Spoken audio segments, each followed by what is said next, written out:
Hey, what's up, guys? This is Luis. Trying to make another video of another song that I think you guys might enjoy that I've been jamming out for a while. I'm pretty sure everybody on our stream and on the page knows how big of a Trivium fan I am. So I'm coming at you with a Trivium song that I think you guys might actually enjoy listening to after I'm done with this video. So the concept is just to give you an explanation of, or my explanation at least, of the lyrics and the gist of what the song is about, and then what it means to me, you know, as I listen to it. And that's just to give you some, again, as I mentioned in my last video, some more context, some more meaning, something to look forward to as you listen to the song, because as for myself, like when I'm able to get all of that and put it together, it makes the song a very awesome, well, for me, the best way I can say it is like a musical experience. You know, once you put everything together, it's like listening to, you know, I guess the best way I can, listening to a movie or reading a book, you know. As I mentioned, Trivium, my favorite band of all time. I love everything that they do, and with this song that I'm about to show you guys from the Shogun album, it was their fourth studio album, and a lot of Trivium fans consider, along with me, consider it to be the best Trivium album because of how fast-paced, how fucking it encapsulates everything that I think metal is all about. You know, the fast, the rhythm, the slow guitar solos, blast beats, screaming, singing, catchy choruses, like everything that they had done up to that point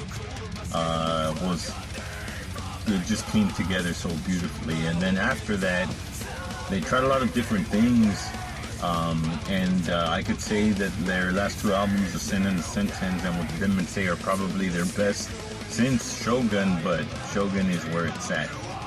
And the reason I was talking about, or I want to mention that album, is because on that specific album, they try to go with the concept of telling Greek stories in Greek mythology. Some of them are based off of like Japanese or Asian mythologies, and they try to, in my opinion, tell stories about those books or whatever they got into, you know, while reading that album. And if you're familiar with Greek mythology, you know, and the Greek gods, you know, they talk a lot about that. The Japanese part of it, they mention it a couple of songs throughout, but not as focused as they are on the Greek part of it. And this specific song is called Of Prometheus and the Crucifix.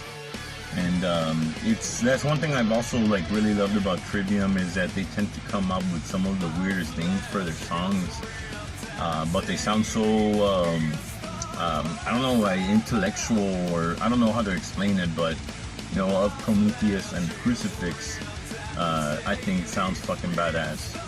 And they have a lot more caustic are the ties that bind. Even simple stuff like Until the World Goes Cold, Gray So Dark, Inception of the End, The End Is Nigh. They have a lot of really cool sounding song title, I guess. The songs themselves tend to be badass, but you know, just reading them, I think, sounds pretty epic. A lot of their songs. But on this one, Of Prometheus and the Crucifix, they're specifically, well, not specifically, because they do mention it. I think the song overall is about martyrdom. You know, like somebody giving up their life or somebody dying for something that they believe in. So, you know, the overall concept of that song deals with the mentality of, you know, standing up for what you believe in, I guess. You know, they directly reference and they focus more on the Greek story of Prometheus. But they also mention, they make some lyrics that refer to Jesus Christ, who died, you know, for man's sins. But the main concept of it goes to the story of Prometheus in Greek mythology.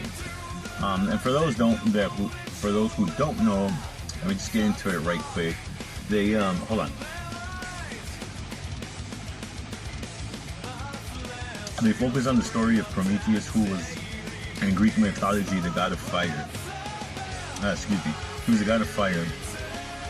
So in Greek mythology, Zeus and the gods thought that giving man the concept or the idea of fire, which Prometheus wanted to do, would be detrimental and would be a bad thing, because in some sort of way fire would give them power, because they'd have a weapon or they'd have something that they could use against each other or against them, the gods. I'm speaking of.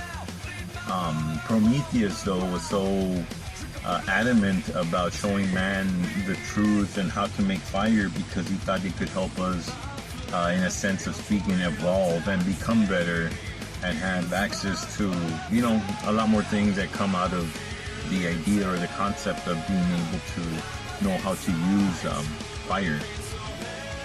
So against Zeus's orders and commands, Prometheus basically snuck out and showed man how to make fire, and they showed them how to use it to do things. He gave them the knowledge and the power of fire. And once Zeus, the main Greek god, found out about this betrayal, I guess you could call it, after he had told him not to do it, he basically punished. There was nothing he could do to humans after the fact that Prometheus had given it to them. But what he did to punish Prometheus was to chain him to these rocks. He chained his arms and his legs, so basically in kind of like in a crucifix type position as Jesus was, except they didn't use a wooden cross. He used rocks, or he chained them to the side of a mountain or something like that. And his punishment for the end of all time and all eternity was for Prometheus to be chained to this rock and have a big giant bird or eagle or some kind of animal that flies to come down and every day eat out his intestines. Like, he would basically feed on Prometheus every day. And once Prometheus would die, he would actually regenerate and come back to life, and the next day the bird would come again. So he was basically in this never-ending chain of torture, because there was no way he could die physically. That was his punishment, to suffer for the rest of all time. Because I was going to say for the rest of his time, but obviously he wasn't allowed to have a death. And so that's basically what the song itself speaks to. But as I listen to it and my interpretation of the song, I think once you take all of that into consideration and into context more than anything, to me the story is talking about everyday people that make choices, or they make decisions that they know might be bad or wrong in other people's eyes, but to them is something they choose to do, something that they want to do, whether it's for love or for, promotion, for any part of growing. They feel like that the decision they're making is right and has meaning and has some worth to it.